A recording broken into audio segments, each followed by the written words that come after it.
Lalo-lalo na sa aking asawa na lagi nakasuporta at gano'n din sa aking mga anak.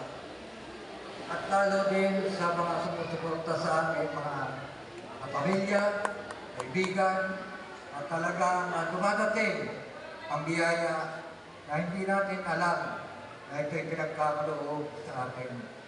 Noong po pinsatong si-share ko lang po sa inyo, ang inyong abandengkod ay naka-schedule po ng DILISCAN Kalipa.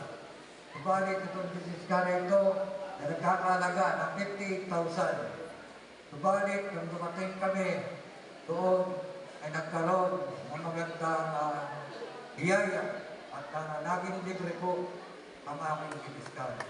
Walang-wala po ang binayaran dahil may tao lumapit sa akin na hindi ko po inaasahan. Kaya sa atin po, manawagan po, huwag kayong mawawalan ng mga pag-asa, ng mga sinasabing biyaya na dumarating sa atin. Patuloy at patuloy po tayo magpapasalamat sa mga biyayang ipinagkakaloob sa atin at nang upang sa ganon ay bigyan natin ng mga pagpapahalaga ang ganitong bagay. At kung tayo man po ay binibigyan ng mga biyaya na ganito at sumusobra sa atin o kailangan natin may tulong, ay pagbigyan po natin ang mga nangangailangan. Kaya sa akin po mga kabarangay, nawa ay naging maligaya tayo sa ating mga ginanap, sa ating programa, ng ating nakaraang piyastahan. Ano po? At nawa sa susunod ay ayos pa rin po natin at parang sa ganon ay makita natin na talagang tayo ay masasaya at nagkakaisa. Kaya ngayong gabi pong ito ay makikita ninyo ang mga awardee ng mga nanalo sa ating pong alamanan, sa ating pong ako, sa mga asawa ko, buhat ko, at ang ating pong marathon. Dito po natin ibibigay ang mga awardee ngayong gabi ito. Ang ginawa lang po ng Sangguniang Barangay at siguro ay narinig ninyo at talagang ang mga pamamaraan at alam naman natin na kailangan natin ay kaligayahan.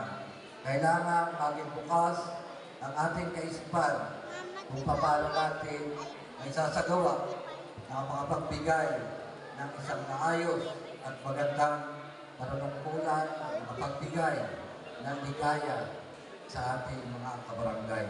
Kaya ang ginawa po ng Sangguniang Barangay at pangunguna po ng inyong kamalingkod ay naisipan namin na humingi ng tulong sa ibang mga tao na alam naman namin na sila ay mababang mga kalooban na handang tumulong sa mga nangangailangan.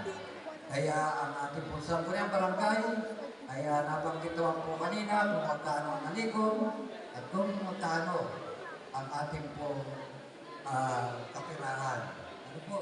At yun po ay ginagamit natin sa ating po kagaya nito mga nasa harapan natin ngayon at sa ating po ibang mga ginawa sa ating kapiyastahan.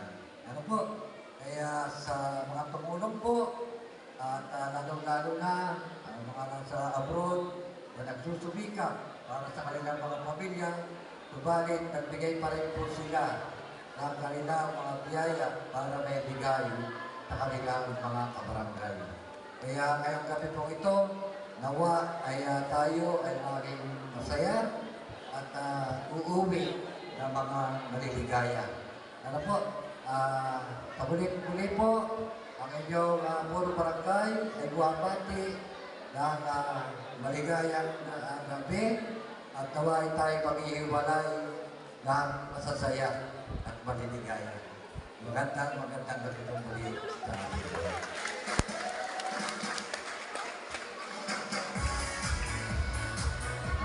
Maraming salamat po sa